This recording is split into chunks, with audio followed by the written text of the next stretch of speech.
In this episode of our Mind-Body Connection series, we're going to look at a very simple way to see why doubt is the crucial missing element in recovering from mind-body work, even for those that understand TMS or mind-body issues very well. If you haven't already, click subscribe, ring the bell for notifications, hit like if you like what you're hearing, and put your comments below and we'll get back to you personally. In addition, you can reserve your place in one of my seminars, join my weekly group membership meetings, or purchase any of my mind-body guides, also known as the PDFs, at www.crushingdoubt.org.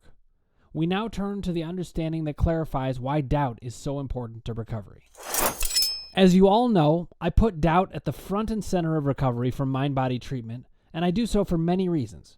Most notably, because I think it is the main missing element, whether completely or partially, from what I see represented in the mind-body field. As always, I am filled with respect and gratitude to my colleagues in the field who have each added so much and expanded on what Dr. Sarno recognized in how to help people with chronic pain and other debilitating symptoms. In fact, I have found that the recovery process has sometimes been clouded by loyalties and allegiances to one way of thinking or to one person or another. But in my experience, the people in the mind-body field have a lot of overlap in our work, and our ideas fit together far more than they go in opposite directions. Some ways of looking at the mind-body experience are going to fit for some better than others. I consider it all of our jobs to find the parts of the mind-body field that explain the big picture of our own experience. But I will say that I have seen doubt as an overarching principle that, to me, makes the biggest difference in how people get better, why they get better, and how soon they can get better. I was recently fielding a question from a symptom sufferer, and he said something that really got my attention as he thought about his own predicament. He said something along the lines of this: "We all have come to accept the important truth that the mind is capable of controlling the body, in startling degree no less. But then there is an interaction we all have with ourselves where the mind controls the mind." I understood what he meant immediately, as it fit with everything I have been saying about how important thought processes are, in addition to our emotional states. But it also captured something in a slightly new way for me that helped me see another viewpoint on what I've been saying all along. This is what doubt is. It is a process of the mind that alters the mind, which in turn can alter your physiological response. So the mind controls the body so much of the time, but identifying doubt is just that important because the thing controlling the thing that controls the body is the mind itself. In other words, the mind-body process is a very strong one, and recognizing that how we think changes the control mechanism over the body is a direct explanation of why doubt affects us all so profoundly. This is why, even when people did accept the basic mind-body diagnosis, many were still not getting better. This is why any doubt can prevent you from getting better. If we do not alter what we are thinking sufficiently, then the mind is still controlling the mind to a large enough degree that we cannot get control of it, thereby keeping us from altering mind-body symptoms. Doubt is thinking that locks the mind in place, making whatever it is doing to control the body perpetual. This also explains why eradicating doubt can have such a powerful effect. Once doubt is properly observed, and by this I mean it is noted not just as a doubt, but that you are no longer buying into it as potentially true, even if the worry, question, or confusion is still there some, we remove this second layer of the mind controlling the process. First, we must observe doubt, and by this I mean it is noted not just as a doubt, but that you are no longer buying into it as potentially true, even if the worry, question, or confusion is still there some. But once the doubt is properly observed, we can remove this second layer of the mind controlling the process. Now, you only have to deal with whatever is going on in your mind that's controlling the body. Now you've gotten enough control of your mind to have options about how it is going to control the body, or even if it will do so at all. Removing doubt is essentially taking away a second layer of control that the mind is asserting over the body. If you think about it that way, it should make sense to you not only why it is so important to remove doubt, but also why it is helpful to separate your experience out into the columns.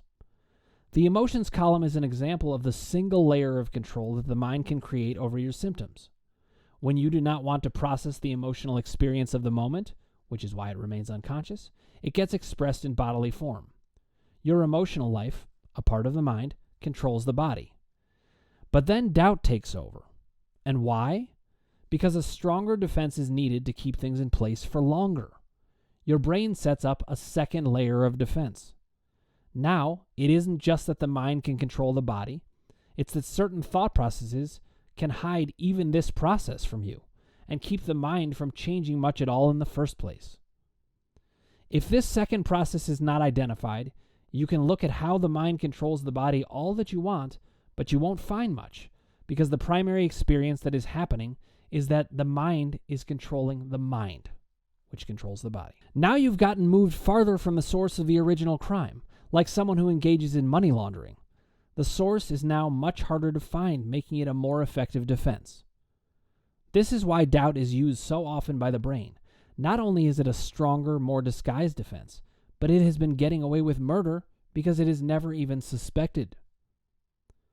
The power column is, in a way, an extension of this idea, because it is a third layer of defense if you think about it. In the emotions column, the mind controls the body based on the experiences of the moment. In the doubt column, the mind puts a more rigid control over the mind's range of motion, and now whatever was happening with the mind controlling the body is getting locked into place. In the power column, an even higher level of motivation is at play, making it the highest level of defense against getting better, which is why the power column comes into play with plateaus. If you're getting better and the mind is no longer controlling the mind, you could easily get better. But if there's a conflict about getting better in any way, not secondary gain, but true concern that being powerful is not all right, you'll need a third layer to help you keep things under control at the source, the mind.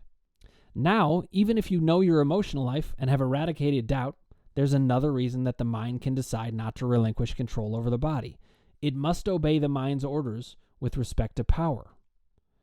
The simple observation that the mind has more than one layer of control explains why different columns are often needed to get better, and why different mind-body problems require these different solutions. This way of thinking about it can make it more concrete just why doubt is so important, and even contextualizes why power plays a role as well. It also explains why you need to identify which column is primary before doing effective columns work. Essentially, the columns identify the control mechanisms more clearly and give you the chance to begin addressing the problem at its source, rather than working on the wrong problem of the moment. I really hope you enjoyed this episode on the added layers of control the mind can assert over your body to interfere with getting better, and why this can occur. If you haven't already, click subscribe, ring the bell for notifications, hit like if you like what you're hearing, and put your comments below, and we'll get back to you personally.